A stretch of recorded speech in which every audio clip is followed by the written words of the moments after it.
നമ്മുടെ സംസ്ഥാനത്തെ സംബന്ധിച്ച് ഇന്ന് ഏറ്റവും മനോഹരമായ ഒരു ദിവസമാണ്. ഇന്നത്തെ ദിവസത്തിന്റെ പ്രത്യേകത പ്രിയപ്പെട്ട പ്രേക്ഷകരെ നിങ്ങൾക്കറിയുമോ? മറ്റൊന്നുമല്ല, നമ്മുടെ വിഴിഞ്ഞം അന്താരാഷ്ട്ര തുറമുഖം സമ്പൂർണ്ണ കയറ്റുമതി ഇറക്കുമതി തുറമുഖമായി മാറുകയാണ്. എക്സിം പോർട്ടായി നമ്മുടെ വിഴിഞ്ഞം ഇതാ ലോക കപ്പൽ ഗതാഗതത്തിന്റെ ചരിത്രത്തിലേക്ക് ഇടം പിടിക്കുന്ന ദിവസമാണ്. ഇങ്ങനെ ഒരു ദിവസത്തിലേക്ക് നമ്മൾ എത്തി നിൽക്കുമ്പോൾ നമ്മൾ ഒരിക്കലും വിസ്മരിക്കാത്ത ഒരു സർക്കാരുണ്ട്. അത് വേറെ ഒരു സർക്കാരുമല്ല, ഒന്നും രണ്ടും LDF സർക്കാരുകൾ തന്നെയാണത്. കാരണം ഉമ്മൻചാണ്ടി സർക്കാർ അദാനിയുമായി കരാർ ഒപ്പിടുന്നത് സംസ്ഥാന താല്പര്യങ്ങൾക്ക് പൂർണ്ണമായും വിരുദ്ധമായിട്ടായിരുന്നു. വർഷങ്ങൾ കഴിഞ്ഞാൽ മാത്രമേ സംസ്ഥാനത്തിന് വരുമാനം കിട്ടുകയുള്ളായിരുന്നു. അങ്ങനെ ഒരു കരാറാണ് ഉമ്മൻചാണ്ടി സർക്കാർ എഴുതിയുണ്ടാക്കിയത്. എന്നാൽ അതിനുശേഷം അധികാരത്തിൽ വന്ന ഒന്നാം പിണറായി വിജയൻ സർക്കാർ, രണ്ടാം പിണറായി വിജയൻ സർക്കാർ, ഈ രണ്ട് സർക്കാരുകൾ ഈ കരാർ നമുക്ക് അനുകൂലമായി മാറ്റി എഴുതുന്നതാണ് നമുക്ക് കാണാൻ കഴിഞ്ഞത്. 2028 ഈ തുറമുഖത്തിന്റെ പൂർണ്ണമായ നിർമ്മാണം പൂർത്തിയാക്കാനും അതുവഴി 2035 മുതൽ സംസ്ഥാനത്തിന് വരുമാനം ഉറപ്പാകുന്ന രീതിയിൽ ഈ കരാറിൽ ഒരുപാട് മാറ്റങ്ങൾ കൊണ്ടുവരാനും LDF സർക്കാരിന് കഴിഞ്ഞിട്ടുണ്ട്. LDF സർക്കാരിന്റെ ആ ഇടപെടൽ മൂലമാണ് ഇതാ ഈ 2026 തന്നെ സമ്പൂർണ്ണ ഇറക്കുമതി കയറ്റുമതി തുറമുഖമായി മാറാൻ വിഴിഞ്ഞത്തിന് കഴിഞ്ഞിരിക്കുന്നത്. അതിന്റെ ഉദ്ഘാടനമാണ് ഇന്ന് വിഴിഞ്ഞത്ത് മുഖ്യമന്ത്രിയായ VD സതീശൻ നിർവഹിക്കാൻ വേണ്ടി പോകുന്നത്. അപ്പോൾ കേരളത്തെ സംബന്ധിച്ച് ഏറ്റവും അഭിമാനകരമായ ദിവസമാണ് ഇന്ന് എന്ന് നമുക്ക് നിസ്സംശയം പറയാം. വികസനത്തിന്റെ പുതിയ കവാടം തുറക്കുകയാണ് നമ്മുടെ വിഴിഞ്ഞം അന്താരാഷ്ട്ര തുറമുഖത്തിലെ സമ്പൂർണ്ണ കയറ്റുമതി ഇറക്കുമതി പ്രവർത്തനങ്ങൾക്ക് ഇന്ന് ഔദ്യോഗിക തുടക്കം. രാജ്യത്തിന് പുറത്തുള്ള തുറമുഖങ്ങളിൽ നിന്ന് കയറ്റുമതി നടത്തിയിരുന്നവർക്ക് ഇനി വിഴിഞ്ഞത്ത് നിന്ന് നേരിട്ട് ചരക്കുകൾ കയറ്റി അയക്കാം. കേരളത്തിന്റെ സമഗ്ര സമുദ്ര വാണിജ്യ വികസനം ലക്ഷ്യമിട്ടുള്ള LDF സർക്കാരിന്റെ അഭിമാന പദ്ധതി ഇതോടെ പുതിയ നാഴികക്കല്ല് പിന്നിടുകയാണ്. കമലേഷ് വിഴിഞ്ഞത്ത് നിന്ന് നമ്മളോടൊപ്പം ചേരുകയാണ്. ഈ സന്തോഷം പങ്കിടാനായി നമുക്ക് കമലേഷിലേക്ക് പോകാം. വിഴിഞ്ഞത്തിന്റെ ആ മനോഹരമായ കാഴ്ചകൾ കാണാം. Kamlesh, good morning. കമലേഷ്, വിഴിഞ്ഞം ഇതാ പുതിയൊരു ചരിത്രം എഴുതുകയാണ്. ലോക കപ്പൽ ഗതാഗതത്തിന്റെ ചരിത്രത്തിലെ ഏറ്റവും പ്രധാനപ്പെട്ട ഒന്നിലേക്ക് വിഴിഞ്ഞം കയറുകയാണ്. ഇറക്കുമതി കയറ്റുമതി സമ്പൂർണ്ണ എക്സിം തുറമുഖം. നമ്മൾ ഇങ്ങനെയൊരു ചരിത്രത്തിലേക്ക്, ഇങ്ങനെയൊരു നേട്ടത്തിലേക്ക് എത്തുമ്പോൾ മനസ്സിലോർക്കേണ്ട കുറേ അധികം പേരുകളുണ്ട്. അത് നമ്മുടെ ഒന്നും രണ്ടും LDF സർക്കാരിന്റെ കാലത്തെ മുഖ്യമന്ത്രി പിണറായി വിജയൻ, ഒപ്പം തന്നെ അന്നത്തെ തുറമുഖ വകുപ്പ് മന്ത്രിമാർ, അവരുടെ ഇടപെടലുകൾ, ഇതൊക്കെ നമ്മൾ എടുത്തു പറയേണ്ട കാര്യമാണ്. അതോടൊപ്പം തന്നെ ഇന്ന് മുഖ്യമന്ത്രി VD സതീശൻ ഉദ്ഘാടനം ചെയ്യാൻ എത്തുമ്പോൾ വിഴിഞ്ഞത്ത് നടന്ന ആ വലിയ സമരത്തെക്കുറിച്ച് കൂടി നമ്മൾ പറഞ്ഞു പോകണം. വേണമെങ്കിൽ രണ്ടാം വിമോചന സമരത്തിനും ഞങ്ങൾ ഇവിടെ തയ്യാറെടുക്കുന്നു എന്നാണ് അന്ന് കോൺഗ്രസ് നേതൃത്വം നമ്മളോട് പറഞ്ഞത്. അതിനെയൊക്കെ മറികടന്നാണ് ഇന്ന് കാണുന്ന നേട്ടത്തിലേക്ക് വിഴിഞ്ഞം എത്തുന്നത്. കമലേഷ്, ആ സന്തോഷം പങ്കുവയ്ക്കാം.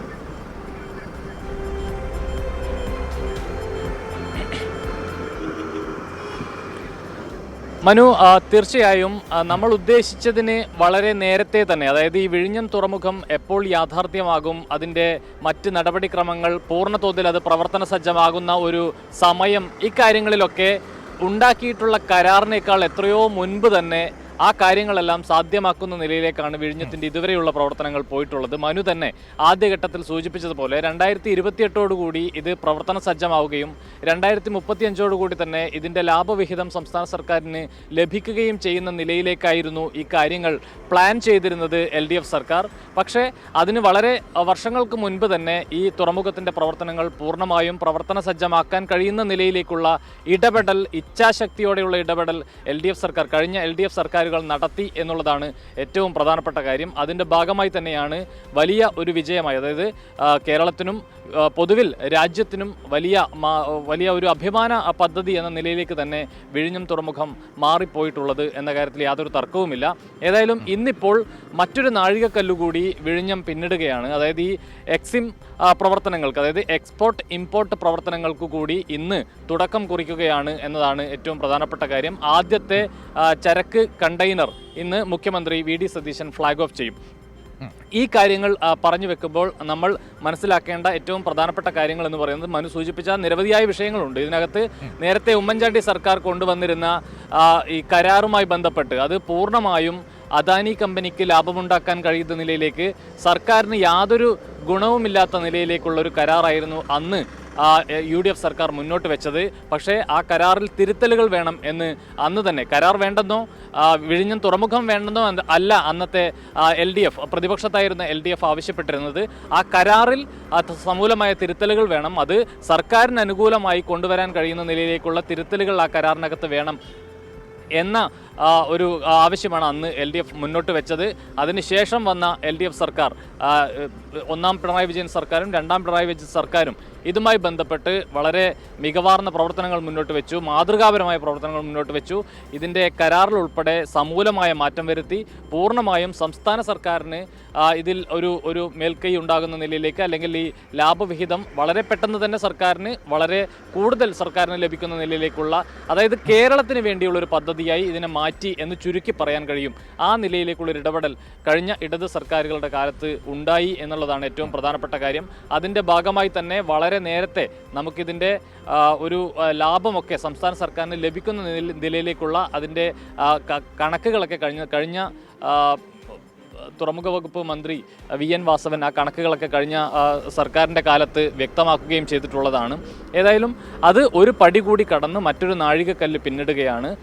ചരക്ക് ഗതാഗത മേഖലയിൽ രാജ്യത്തിന് അല്ലെങ്കിൽ ലോകത്തിന് തന്നെ ഒരു അടയാളമായി, ഇന്ത്യയുടെ ഒരു അടയാളമായി വിഴിഞ്ഞം മാറുകയാണ് എന്നുള്ളതാണ്. ഒരു ട്രാൻസ്ഷിപ്മെൻറ്റ് തുറമുഖം എന്നതിനപ്പുറത്തേക്കൊരു ചരക്ക് ഗതാഗതത്തിൽ പൂർണ്ണ തോതിൽ പ്രവർത്തിക്കുന്ന നിലയിലേക്കുള്ളൊരു തുറമുഖമായി ഇത് മാറുകയാണ്. സ്വാഭാവികമായും അതിൻ്റെ ഗുണങ്ങൾ എന്ന് പറയുന്നത്, നിലവിലിപ്പോൾ ഈ ഇന്ത്യയിൽ, അതായത് ബോംബെ ആണെങ്കിലും മറ്റ് ഇന്ത്യൻ തീരങ്ങളിൽ നിന്നുള്ള തുറമുഖങ്ങളിൽ നിന്നുള്ള ഈ വലിയ കപ്പലുകളിലേക്ക് ഈ ചരക്കുകൾ കയറ്റി അയക്കുന്നതിന് ചെറിയ കപ്പലുകൾ ഉപയോഗിച്ച് ഇത് കൊളംബോ അതുപോലെ തന്നെ മറ്റിടങ്ങളിൽ തീരങ്ങളിലൊക്കെ, സിംഗപ്പൂർ ഉൾപ്പെടെയുള്ള തീരങ്ങളിൽ കൊണ്ടുപോയി അവിടുത്തെ തുറമുഖങ്ങൾ വഴി കൊണ്ടുപോയി അവിടെ നിന്നാണ് ഇത് ഈ മദർഷിപ്പുകൾക്ക് കയറ്റുന്ന ഒരു സാഹചര്യം ഉണ്ടായിട്ടുള്ളത്. മദർഷിപ്പുകൾക്ക് നമ്മുടെ തീരങ്ങളിലേക്ക് അടുക്കാൻ കഴിയാത്തൊരു സ്ഥിതിയാണ് ഇതുവരെ ഉണ്ടായിട്ടുള്ളത്. അതിനുള്ള സ്വാഭാവിക ആഴം നമ്മുടെ തീരങ്ങൾക്കില്ല എന്നുള്ളതാണ് ഏറ്റവും പ്രധാനപ്പെട്ട കാര്യം. അതുകൊണ്ട് തന്നെ നിലവിലിപ്പോൾ വിഴിഞ്ഞം അത് ഒരു മദർഷിപ്പുകൾക്ക്, ഏറ്റവും വലിയ മദർഷിപ്പുകൾക്ക് കൂടി എത്താൻ കഴിയുന്ന നിലയിലേക്കുള്ളൊരു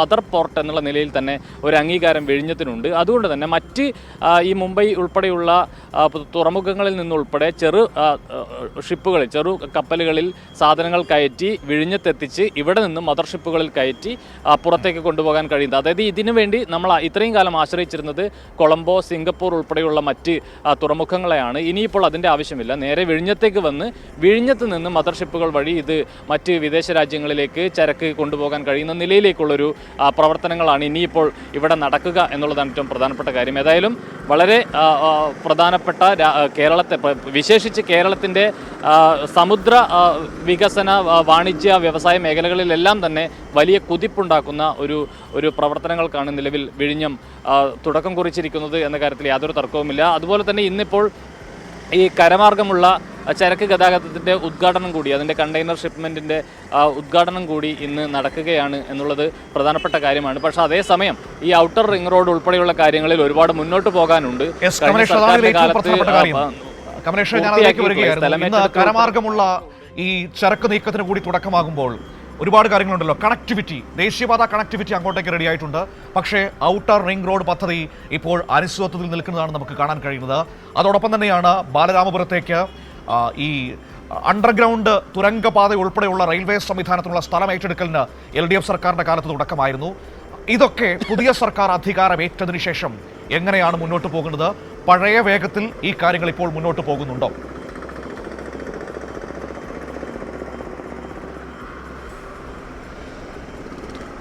മനു, ഇതിനകത്ത് ശ്രദ്ധിക്കേണ്ട ഒരു കാര്യം, ഞാൻ മനസ്സിലാക്കുന്നത് ഒരു 4 വർഷം മുൻപാണ് ഈ ഔട്ടർ റിംഗ് റോഡിന് വേണ്ടിയിട്ടുള്ള പാരിസ്ഥിതിക അനുമതി ഉൾപ്പെടെയുള്ള കാര്യങ്ങൾക്ക് വേണ്ടി കേന്ദ്രത്തെ സംസ്ഥാന സർക്കാർ സമീപിക്കുന്നത്. പക്ഷേ അത് വളരെയേറെ, അതായത് ഒരു 4 വർഷം മുൻപ് തന്നെ അനുമതി ലഭിച്ചിരുന്നുവെങ്കിൽ ആ സമയത്ത് തന്നെ നമുക്ക് ഔട്ടർ റിംഗ് റോഡ് വഴി മറ്റ് കരമാർഗമുള്ള ചരക്ക് ഗതാഗതത്തിനൊക്കെ തുടക്കം കുറിക്കാൻ കഴിയുമായിരുന്നു. പക്ഷേ അത് വളരെ വൈകിപ്പിച്ച് കേന്ദ്ര സർക്കാർ അതിന് അനുമതി നൽകുന്നതിന് വലിയ ഒരു കാലതാമസം ഉണ്ടാക്കിയെടുക്കുന്ന ഒരു സാഹചര്യമാണ് ഉണ്ടായിട്ടുള്ളത്. 4 വർഷത്തിന് ശേഷം ഇപ്പോഴാണ്, അതായത് ഈ UDF സർക്കാർ വന്നതിന് ശേഷം, അതായത് നേരത്തെ LDF സർക്കാരിനോട് കാണിച്ചിട്ടുള്ള ഒരു ചിറ്റമ്മ നയം നിലവിലെ UDF സർക്കാരിനോട് കേന്ദ്രം കാണിക്കുന്നില്ല എന്നാണ് ഞാൻ മനസ്സിലാക്കുന്നത്. അതുകൊണ്ട് തന്നെ പാരിസ്ഥിതിക അനുമതി നിലവിൽ ഈ വിഴിഞ്ഞം നാവായിക്കുളം ഔട്ടർ റിംഗ് റോഡ് പദ്ധതിക്കുള്ള പാരിസ്ഥിതിക അനുമതി ലഭിച്ചിട്ടുണ്ട്. അതുകൊണ്ട് വളരെ വേഗത്തിൽ തന്നെ ഇനിയിപ്പോൾ അതിൻ്റെ മറ്റ് കാര്യങ്ങൾ, അതായത് സംസ്ഥാന സർക്കാരിനെ സംബന്ധിച്ച് വലിയ ബുദ്ധിമുട്ടുണ്ടാക്കുന്ന കാര്യങ്ങളൊന്നും ഇതിനകത്തില്ല. അവർക്ക് നേരത്തെ തന്നെ LDF സർക്കാർ ചെയ്തു വെച്ച പല കാര്യങ്ങളുടെ ഭാഗമായി ഇനി മുന്നോട്ട് പോയാൽ മാത്രം മതി. പ്രത്യേകിച്ച് വഴിവെട്ടി മുന്നോട്ട് പോകേണ്ട കാര്യമില്ല. വഴിവെട്ടി വെച്ചിട്ടുണ്ട് LDF സർക്കാർ, ഇനി മുന്നോട്ട് പോയാൽ മതി എന്ന ഒരു സാഹചര്യമാണ് നിലവിലുള്ളത്. അതുകൊണ്ട് തന്നെ ഈ പാരിസ്ഥിതിക അനുമതി കൂടി ലഭിച്ച സാഹചര്യത്തിൽ ഇനി വളരെ പെട്ടെന്ന് തന്നെ കാര്യങ്ങൾ മുന്നോട്ട് പോകും എന്നാണ് ഞാൻ മനസ്സിലാക്കുന്നത്. കഴിഞ്ഞ 4 വർഷമായി ഈ കേന്ദ്രത്തിൻ്റെ അനുമതി ലഭിക്കാത്തത് കൊണ്ട് തന്നെ ഈ ഔട്ടർ റിംഗ് റോഡിന് വേണ്ടി സ്ഥലം വിറ്റ് നൽകിയ ആളുകൾക്ക് അതിൻ്റെ നഷ്ടപരിഹാര തുക ഉൾപ്പെടെ നൽകുന്നതുമായി ബന്ധപ്പെട്ട വലിയ പ്രയാസങ്ങൾ ഉണ്ടായിരുന്നു. ഇനിയിപ്പോൾ അതിനുൾപ്പെടെ ഒരു പരിഹാരമാകും എന്നുള്ളതാണ് മനസ്സിലാക്കാൻ കഴിയുന്നത്. പക്ഷേ അതേസമയം സംസ്ഥാന കേന്ദ്ര സർക്കാരുകൾ നടത്തേണ്ട പലതരത്തിലുള്ള വികസന പ്രവർത്തനങ്ങൾ ഇതിൻ്റെ ഭാഗമായി, ഈ കരമാർഗമുള്ള ചരക്ക് ഗതാഗതത്തിൻ്റെ ഭാഗമായി നടത്തേണ്ട കാര്യങ്ങളുണ്ട്. അതിൽ യാതൊരു തരത്തിലുള്ള ഇടപെടലും ഉണ്ടാകുന്നില്ല എന്നുള്ള ആക്ഷേപം ശക്തമാണ്. ഈ വഴിവിളക്കുകൾ, ഈ ഔട്ടർ റിംഗ് റോഡ്, ഈ വിഴിഞ്ഞം നാവായിക്കുളം ഔട്ടർ റിംഗ് റോഡിൻ്റെ ഭാഗമായി വരുന്ന റോഡുകൾക്കുള്ള വഴിവിളക്കുകളുണ്ട്. നിലവിൽ ചില റോഡുകൾ പൂർത്തിയായിട്ടുണ്ട്, പക്ഷേ അവിടെ വഴിവിളക്കുകളില്ല. വഴിവിളക്കുകളില്ലാതെ രാത്രികാലത്ത് ഇവിടെ സഞ്ചാരയോഗ്യമല്ല എന്ന കാര്യമാണ് ഇവിടുത്തെ ആളുകൾ പറയുകയും ചെയ്യുന്നത്. ഏതായാലും ആ നിലയിലുള്ള വലിയ പ്രശ്നങ്ങൾ ഇപ്പോഴും നിലനിൽക്കുന്നു.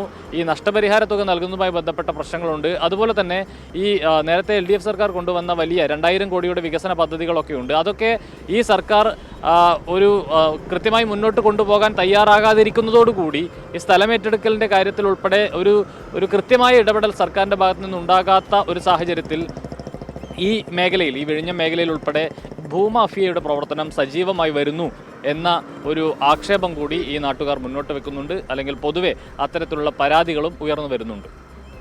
ശരി, അതിനെയൊക്കെ മറികടന്നുകൊണ്ട് ഏറ്റവും അഭിമാനകരമായ രീതിയിൽ വിഴിഞ്ഞം മുന്നോട്ട് പോകട്ടെ എന്ന് നമുക്ക് പ്രതീക്ഷിക്കാം. കാരണം ഈ നാടിൻ്റെ ഏറ്റവും വലിയ അഭിമാനമാണ് വിഴിഞ്ഞം തുറമുഖം.